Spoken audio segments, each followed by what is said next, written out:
Fala, pessoal, como é que vocês estão? Tudo bem? Espero que sim. Bora filosofar? Tamo junto. Olha só, quarta aula nossa desse caminho que eu estou fazendo de sociologia, tá? É o último dos sociólogos clássicos que eu quero trabalhar com vocês. Na aula 1 trabalhamos a introdução e Augusto Comte, aula 2 Durkheim, aula 3 Marx, e hoje eu te convido a conhecer a sociologia compreensiva de Max Weber, o último daqueles que, de forma carinhosa, nós chamamos de três porquinhos. É um conjunto de duas aulas. Nessa primeira aula a gente vai ver qual é o papel do sociólogo para o Max Weber, e na segunda aula a gente vai fazer um passeio na sua grande obra, A Ética Protestante e o Espírito do Capitalismo. Espero você comigo nessa aula, ficou bem bacana. Bora filosofar.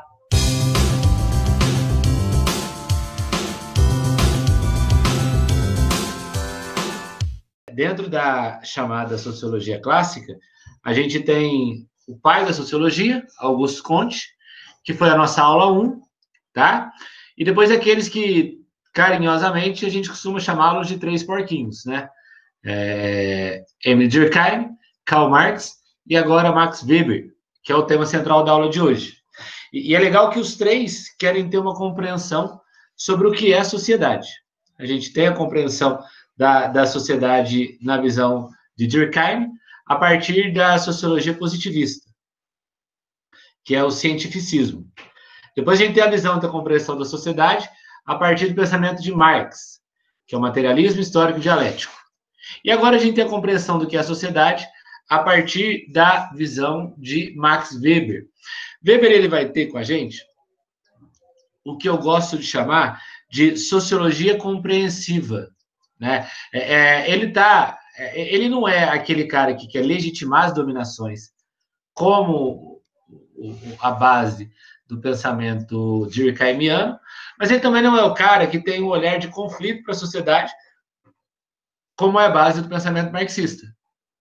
O Weber, quando ele olha para a sociedade, ele tem uma visão um pouco mais distante, ele quer ter um certo distanciamento, ele quer compreender os fatos e, a partir da compreensão dos fatos, se chegar a uma conclusão sobre o que é a sociedade, né? Então, ele acaba tendo um caminho um pouco diferente do caminho assumido pelo Durkheim e um caminho totalmente diferente do caminho assumido por Marx, né? Quando Durkheim está olhando para a sociedade, ele tenta entender as causas que construíram essa sociedade, mas essa compreensão causal que o Weber tem não é uma compreensão causal nem para que provoque um sentimento ou um desejo de conflito, e nem para que provoque um desejo ou um sentimento de legitimação. Não. Tanto que quando a gente se refere à sociologia weberiana, a gente fala que é uma sociologia compreensiva. O que Weber quer?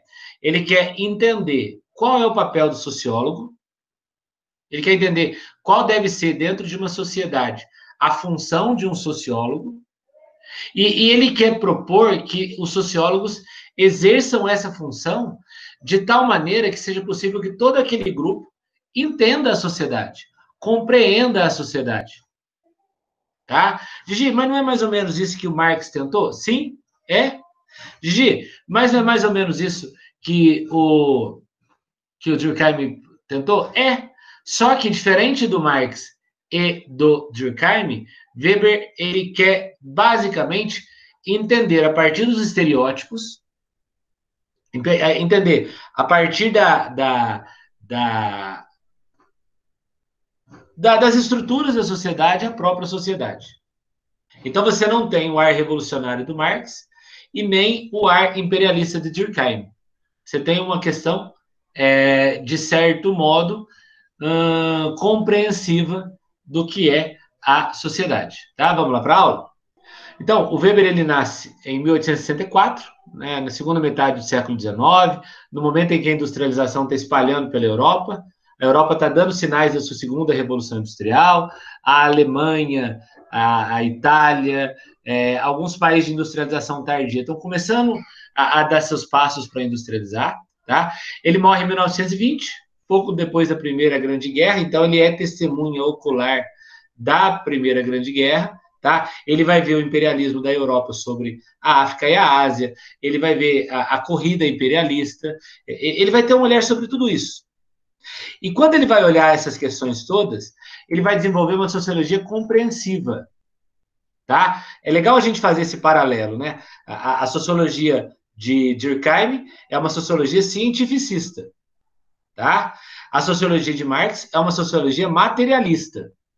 A sociologia de Durkheim é uma sociologia compreensiva. Compreensiva em que sentido?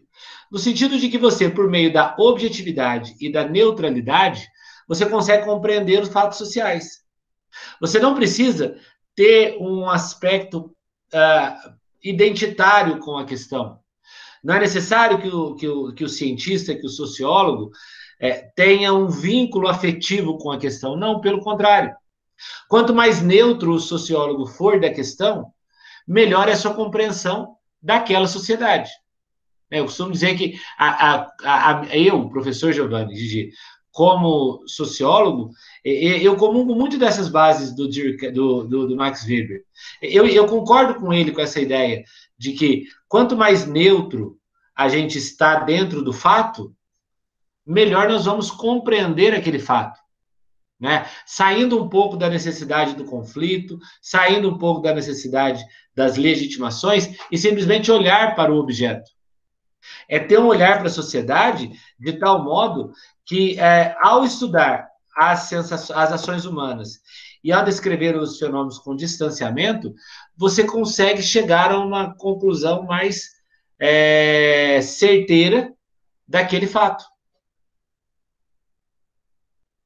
Se eu olho, por exemplo, para o fato, se eu olho, por exemplo, para a sociedade com o olhar do proletário, as minhas conclusões sobre aquele fato vão sempre ser de acordo com a visão proletária daquele fato.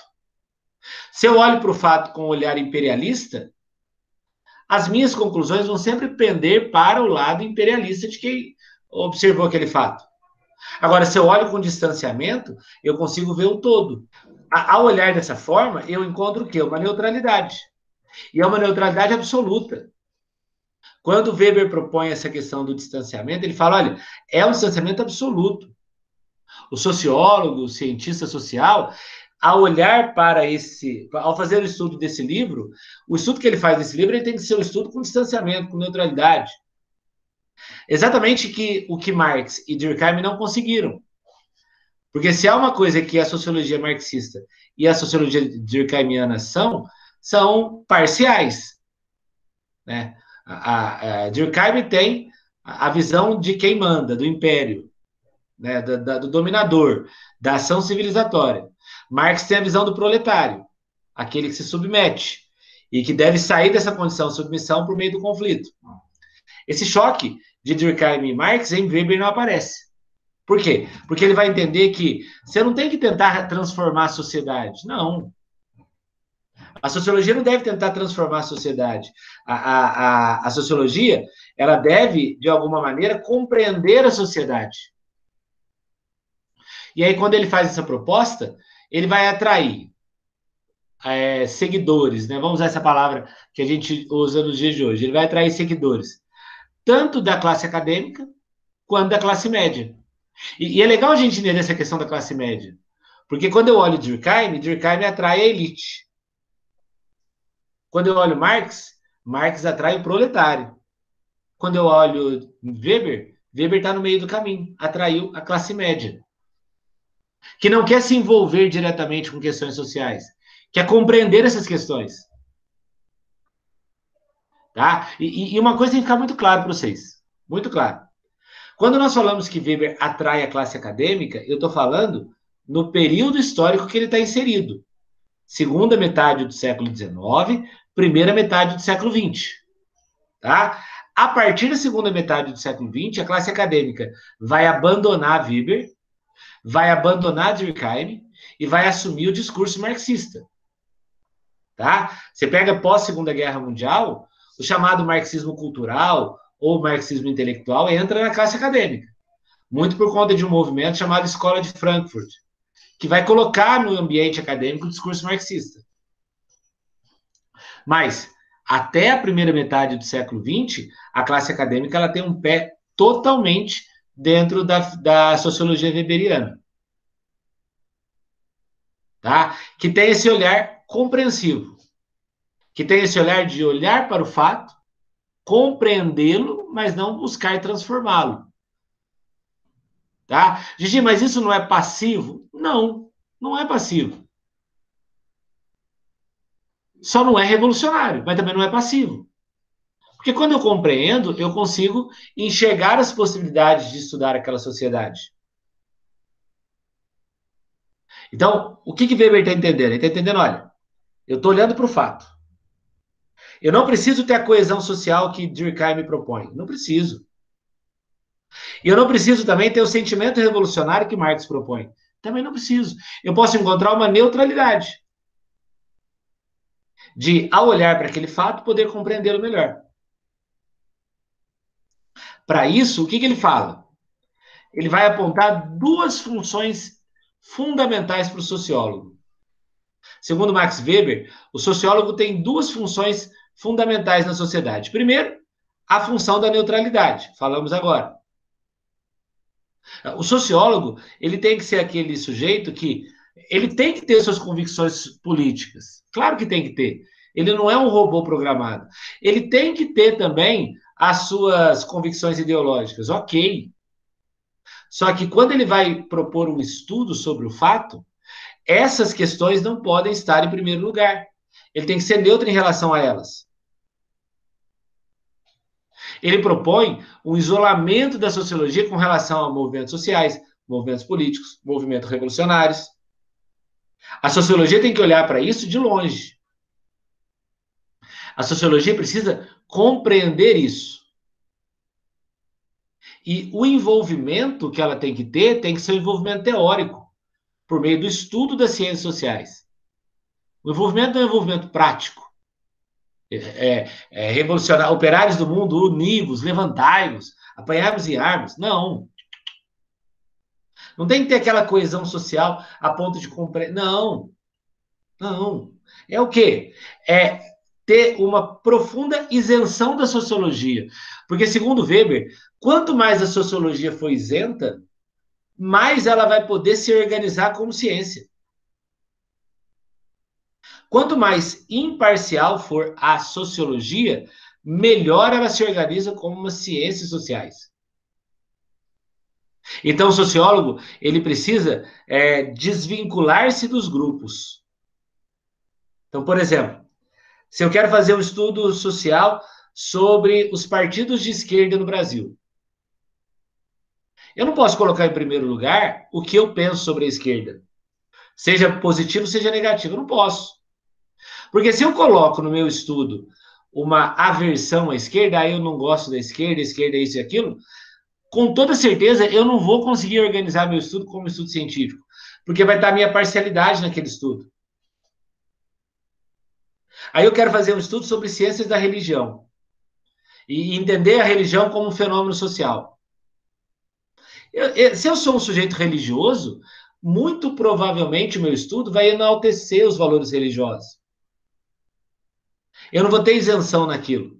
Logo, os meus estudos não vão chegar em uma conclusão real e concreta daquilo que eu estou buscando. Agora, se mesmo religioso eu decido me distanciar do objeto para ter um olhar mais amplo daquele objeto, para ter um olhar mais panorâmico daquele objeto, com toda a certeza do mundo, eu vou chegar a uma conclusão científica. Então, o primeiro papel do sociólogo é buscar essa neutralidade dos seus estudos. É entender o quê? Ó, eu tenho que estar longe.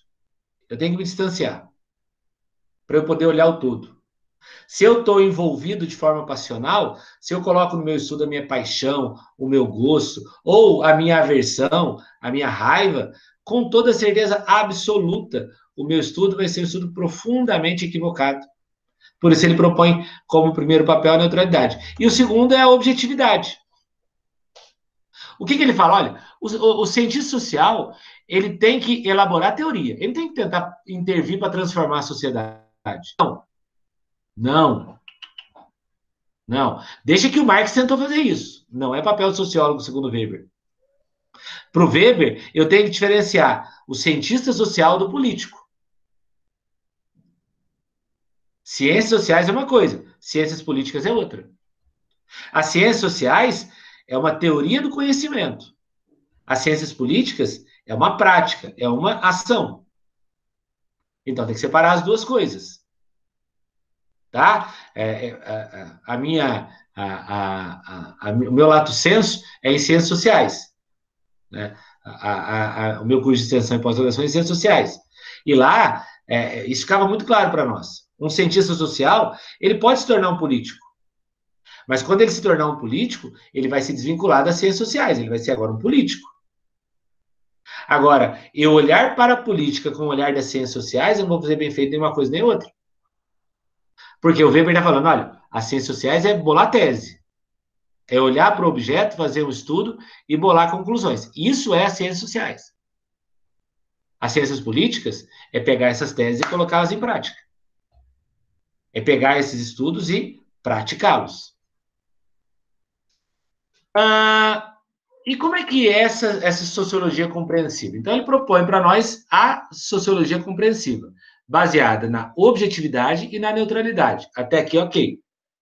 Mas como é que é essa metodologia? Segundo Durkheim, a gente não tem que seguir aquele método investigativo comparativo proposto pelo Marx ou pelo Durkheim. Tá? Você pegar duas classes sociais, colocá-las em choque, não. Você pegar, por exemplo, a elite colonizadora e os povos a serem colonizados e tentar comparar os dois para chegar a uma conclusão. Não, não, não, não. A sociologia compreensiva do Durkheim tem como ideia identificar na sociedade aquelas tipologias de culturas, aquelas tipologias de etnias, aquelas tipologias de pessoas, e a partir delas entender a sociedade. A sociologia de Durkheim parte do princípio do que ele chama de estereótipo. O que é o estereótipo? O estereótipo é uma definição geral para entender o individual. Por exemplo, quando nós falamos que o brasileiro é um povo receptivo, quando nós falamos que o brasileiro é um povo alegre, quando nós falamos que o brasileiro é um povo aberto, então existe aqui um estereótipo, existe um tipo ideal, um tipo puro de brasileiro, que é esse cara alegre, que é esse cara receptivo. Quando se cria esse estereótipo do brasileiro, fica mais fácil de compreender o povo brasileiro.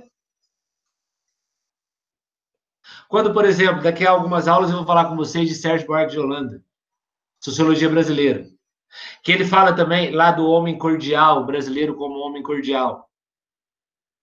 Ele está buscando essa referência do homem cordial no Max Weber. Por quê? Porque você parte de um geral, o brasileiro, e a partir desse geral, você entende cada um dos brasileiros. Então, quando você tem um olhar para o brasileiro, você já o identifica como um povo feliz. Então, se cria estereótipos, entendam. O que o Weber está propondo? Você cria estereótipos, criando esses estereótipos, você consegue compreender aquela sociedade. Se define, por exemplo, o carioca como sujeito malandro. Você tem um estereótipo. Quando você olha para o carioca, você tem um olhar sobre o malandro. E aí, caso você se depare no meio do caminho com algum que não seja malandro, ele sai do estereótipo, mas o estereótipo se preserva. Tá? Quando você pensa, por exemplo, eu estou pensando em exemplos atuais, tá? Não são os exemplos que o Weber propõe, mas só para a gente entender. Quando você fala, por exemplo, que o povo alemão, falando do Weber, o povo alemão é um povo frio. Um povo, ao contrário do brasileiro, mais fechado. Então, existe esse estereótipo. Existe esse tipo ideal do alemão, que é o frio.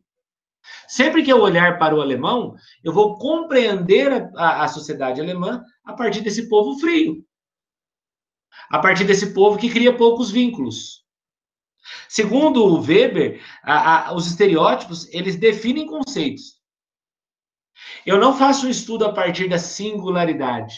Eu faço um estudo a partir do coletivo. E depois eu vou buscar o singular. Entendo que o Weber está fazendo é definir tipologias de grupos sociais. Definindo tipologia desses grupos sociais, torna-se melhor a possibilidade de compreendê-los.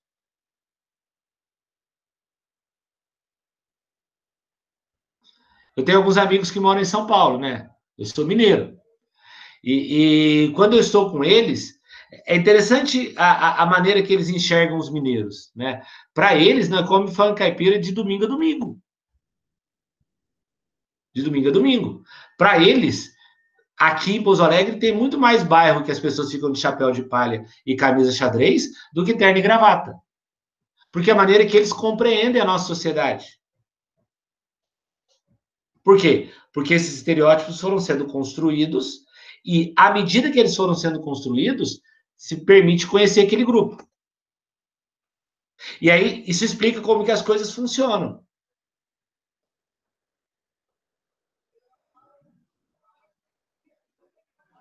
Ah, mineiro gosta de queijo. É o estereótipo criado. Então, se eu vou visitar algum amigo que mora em Minas, eu vou, quer dizer, se eu vou receber em casa um amigo que mora em Minas, eu vou esperar que ele traga para mim pão de queijo. E aí toda aquela sociedade funciona a partir desses estereótipos. Toda sociedade se constitui dentro desses estereótipos, que segundo Weber, ele chama de metodologia indutiva. O que é o método indutivo? Você cria modelos teóricos, estereótipos. Esses modelos teóricos, estereótipos, caracterizam os padrões dos indivíduos. O coletivo explica o indivíduo. E aí, quando você vê um mineiro, você é induzido, olha o indutivo, você é induzido a concluir que aquele mineiro gosta de queijo. Por quê? Porque o estereótipo foi construído.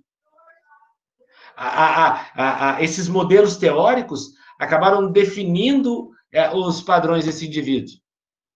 E aí ele vai entender que dentro das sociedades criam tipos de povos que são definidos por conceitos, estereótipos definidos. Olha o brasileiro, por exemplo. Quando eu vou falar de Sérgio Buarque de Holanda com vocês, a gente vai aprofundar nisso. Mas é legal trazer essa questão.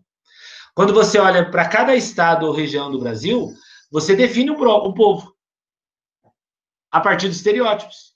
O baiano, que é preguiçoso. O mineiro, que é o caipira.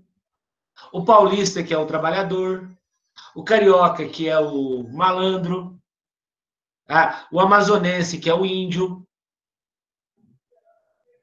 Então você cria esses estereótipos. Criando esses estereótipos, você acaba definindo os povos. E aí acaba seguindo um método onde o processo de indução, você acaba concluindo de forma indutiva que aquilo se faz daquela forma. Bom, entendendo que você vive dentro de um contexto e esse contexto tem que ser analisado com distanciamento, o Weber vai falar sobre os tipos de ação social. Quando o Durkheim falou de ação social, ele chamou a ação social de coesão. Quando o Marx falou de ação social, ele chamou a ação social de luta de classes. Material. O Weber, ele vai entender, num primeiro momento, que existem 4 tipos de ações sociais. Nós agimos a partir de 4 princípios. Um primeiro ele chama de ação tradicional. A ação tradicional é aquele homem comum, aquela ação média, aquela ação normal, que a gente faz a partir dos hábitos, dos costumes. Por exemplo, jantar às 8 da noite. Isso é uma ação tradicional. Estava conversando com a minha esposa hoje de manhã, ela está assistindo uma série turca, ela é fãzaça de série turca. E ela estava contando para mim que na Turquia eles não almoçam. O café da manhã é um mini almoço que eles chamam. Então eles tomam um café e não almoçam. E depois eles vão tomar um café da tarde e vão jantar à noite. Ao olhar para essa situação, A Érica, minha esposa, estranhou. E por que ela estranhou? Porque isso não é uma ação tradicional nossa, mas pertence aos costumes deles. Quando nós viajamos agora para Paris, eu estranhei um pouco algumas coisas lá. Por exemplo, a gente saía do hotel e ia tomar café na padaria. Como é que isso é aqui no Brasil? Você entra na padaria, ô parceiro, já começa errado, né? Chama o balconista de parceiro. Né? Ele não é parceiro, é balconista. Mas enfim, dá um pingado, um pão com manteiga, ele vai fazer, ele vai levar para o comer na mesa. Lá não. Lá você para no balcão, você pede e você sai comendo na rua. Com a baguete de pão, com um copo de leite, você vai na rua, normal. É normal. Por quê? Porque é determinado pelos hábitos, pelos costumes. Isso traz muito do senso comum, traz muito da carga cultural. A ação tradicional ela não é pensada. Se você perguntar a um parisiense por que eles comem pão na rua, eles não vão saber responder. Eles reproduzem de forma natural. Uma vez eu fui numa cidade do Nordeste, na casa de uns amigos, e tomei café com eles. Eu dormi, tomei café. E o meu susto foi que eles comiam carne cozida no café da manhã. Falei, gente, vocês comem carne cozida no café da manhã, o que eles vão comer no almoço? Falei, esse é o café? Ele é lá em Minas, o que vocês fazem? Um café preto, um pão francês, uma bolacha, não mais do que isso. Ele riu, falou, mas como é que vocês aguentam? Comer isso às 7 da manhã, depois só almoçar à 1 da tarde. Aqui não. Isso aqui vai garantir a nossa manhã. Por quê? Porque é uma ação tradicional. Ninguém nunca parou para pensar por que eles comem carne seca no café da manhã. Não. Eles simplesmente comem. Porque é uma ação tradicional. Um segundo tipo de ação, Weber chama de ação afetiva. Essa é aquela que a gente faz a partir dos nossos afetos, a partir dos nossos estados sentimentais. Por exemplo, eu abraçar a minha esposa não é uma ação tradicional, é uma ação afetiva. Por quê? Porque eu tenho esse estado sentimental com ela que me faz abraçá-la e beijá-la. Não é tradicional, é afetivo. Eu, por conta da Covid, a gente está 3 semanas trancado em casa. 3 semanas a gente está trancado em casa. A gente vai ter alta daqui a 4 dias. E aí o que acontece? Eu não vejo a hora de ver a cachorrinha minha, que está na casa da minha mãe.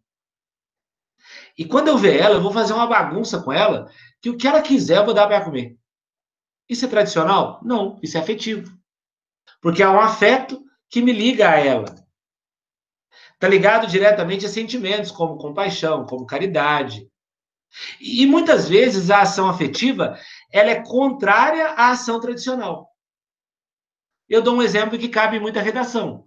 Por exemplo, relações homoafetivas. Quando 2 homens ou 2 mulheres decidem se casar. E no momento em que isso traz um debate na sociedade, a gente entende que isso não é uma ação tradicional. O que fez aquelas 2 pessoas, sejam 2 homens ou 2 mulheres, se casarem, não é uma tradição. É um afeto, é um estado sentimental. Então, nem sempre a ação afetiva tem um vínculo direto com a ação tradicional. Muitas vezes tem. Muitas vezes tem. Mas há momentos que ela se desvincula. Tá? Um terceiro tipo de ação, Weber vai chamar de ação racional com relação a valores. Essas são aquelas que são determinadas por alguma crença. É aquela que você faz porque você tem convicção de que aquilo é certo. Por exemplo, alguém que vai pregar o evangelho na África, vai fazer uma missão do cristianismo para anunciar o evangelho em regiões que não são cristãs. Ela não vai receber um centavo para fazer aquilo. Me lembro, por exemplo, de uma entrevista que eu li uma vez que a Madre Teresa de Calcutá ela dá a um jornalista na Índia. Para quem não sabe, Madre Teresa de Calcutá ela Ela era responsável por cuidar de feridos de guerra. E ela cuidava de feridas que nem os próprios médicos tinham coragem de tocar.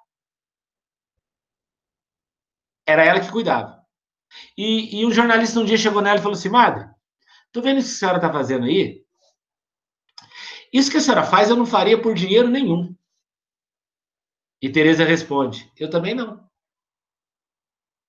Por quê? Porque isso para ela é uma questão de convicção. Vamos trazer um pouco para a realidade atual do Brasil? Quando você pega um bolsonarista ou um lulopetista defendendo com unhas e dentes o seu mito, e ele não está ganhando um centavo para aquilo, aquilo é parte de uma convicção ideológica dele, ele está dentro desse terceiro tipo de ação que Weber está identificando, que é uma ação racional com relação a valores. O Bolsonaro nem sabe da existência desse sujeito. O Lula nem sabe da existência desse sujeito. Mas esse sujeito defende o personagem, o mito, de uma maneira que ele não defende a mãe dele. Pegue a eleição presidencial do Brasil de 2018. Foi exatamente isso. Foi um tanto de gente agindo a partir de uma ação racional com relação a valores. Então, eu acredito nisso, eu sou convicto nisso a partir da minha crença e vou até o final com isso. E um quarto tipo de ação, Weber chama de ação racional com relação a fins. É aquele que eu faço porque eu quero ganhar um salário, a minha finalidade é ganhar um salário. Aquilo que eu faço porque eu quero ser reconhecido pelas pessoas, eu quero ganhar um parabéns, eu quero ser valorizado pelo meio. É aquela ação que eu faço porque eu tenho uma finalidade nela. Seja finalidade financeira, seja finalidade pessoal, seja finalidade emocional, seja qual for. Por exemplo, eu dar aula. Obviamente que isso é uma ação afetiva. É óbvio que é afetivo, porque eu amo fazer o que eu faço. Mas é também uma ação racional com relação a fins. Por quê? Porque eu preciso pagar as contas da minha casa. Eu preciso de um salário. Então, toda ação humana, segundo Weber, ela parte de um desses quatro tipos, de um desses quatro princípios. E veja como isso tudo é estereótipo.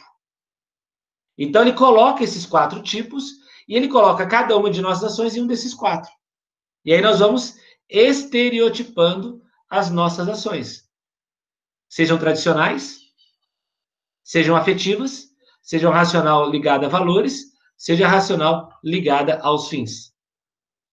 Pessoal, então é isso aí. Nessa primeira aula, a gente fez um passeio sobre o olhar que Weber tem sobre a sociologia e sobre o sociólogo, tá? Entendendo a objetividade, a neutralidade e a questão da ação social. Na próxima aula, que eu te convido a assistir, a gente vai aprofundar na sua grande obra, A Ética Protestante e o Espírito do Capitalismo.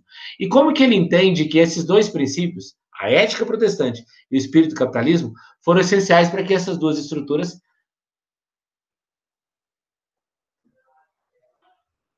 a ética protestante e o espírito do capitalismo foram essenciais para que essas duas estruturas se preservassem. Espero você na próxima aula. Bora filosofar!